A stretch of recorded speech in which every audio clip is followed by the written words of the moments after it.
Scrooge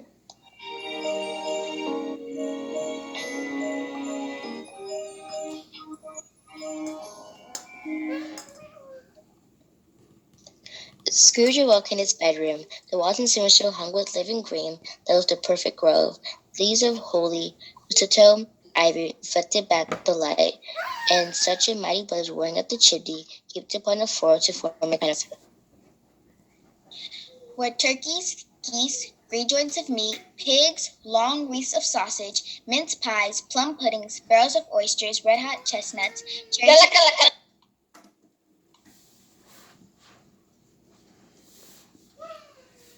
juicy oranges, luscious pears, great bowls of punch, and immense 12th cakes. Upon this couch there sat a giant glorious to see, who bore a glowing torch. Come in, any know me better, man. I'm the ghost of Christmas present. Look upon me, I've never seen this like me before. Touch my robe. Scrooge did as he was told, and held it fast. The room and its contents all vanished instantly, and they stood in the city streets upon a snowy Christmas morning. Scrooge and the ghost passed on invisible, straight to Scrooge's clerks, and on the threshold of the door the spirit smiled, and stopped to bless Bob Cratchit's dwelling with the sprinkles of his torch. Then uprose Miss Cratchit. What has ever got your precious father then, and your brother Tiny Tim?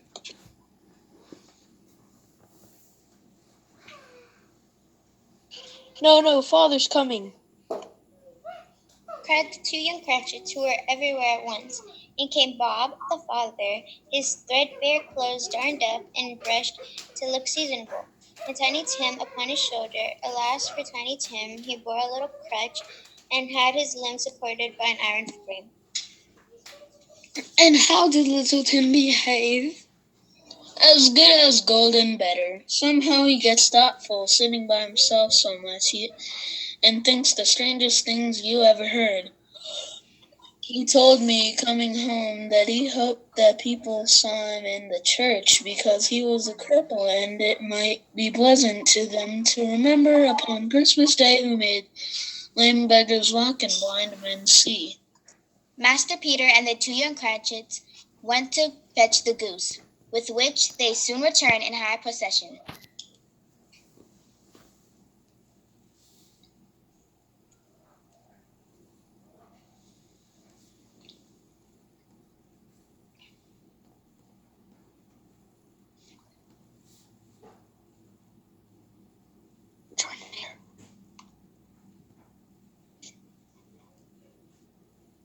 Oh, wow. And all the plates chained by Mrs. Medill. Mrs. Cratchit left the room alone to take the pudding cup to bring it. Oh, a wonderful pudding. At last the dinner was all done. The cloth was cleared, the hearth was swept, and the fire made up. Then all the Cratchit family drew around the hearth, while the chestnuts on the fire sputtered and crackled noisily. They were happy, pleased with the time, and when they faded, it looked happier yet, and bright sprinkles of spirits torch at parting. Scrooge had his eye upon them, and special on Tiny Tim, until the last. But the whole scene passed off, and he and the spirit were again upon their travels. Much they saw, and far they went, and many homes they visited, but always with a happy end. Suddenly, as they stood together in an open place, the bell struck 12. Scrooge looked about for him the ghost, and saw it no more. As the last stroke ceased to vibrate, he remembered the prediction of old Jacob Marley, and lifting up his eyes beheld a solemn phantom, draped and hooded, coming like a mist along the ground towards him.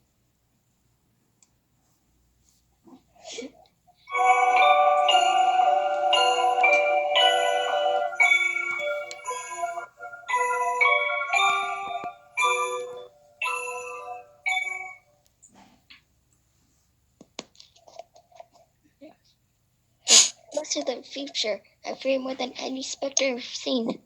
Will you not speak to me? It gave him no reply. The hand was pointed straight before them.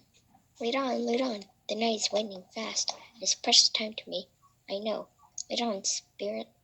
They scarcely seemed to enter the city, for the city riders seemed to spring up about them, but they were in the heart of it amongst the merchants. The spirit stopped beside one little knot of businessmen. Observing that the hand was pointed to them, Scrooge advanced to listen to their talk. I don't know much about him either way. I only know he's dead. When did he die? Last night, I believe. What has he done with his money? I haven't heard company. Perhaps he hasn't left it to me. That's all I know. The scene had changed, and now he had almost touched a bare, uncurtained bed. A pale light, rising in the outer air, fell straight upon his bed, and on it, unwatched, unwept, uncared for, was the body of this unknown man. Spirit, let me see some tenderness connected with death. This dark chamber. Spirit will be forever present to me. The ghost connected him to poor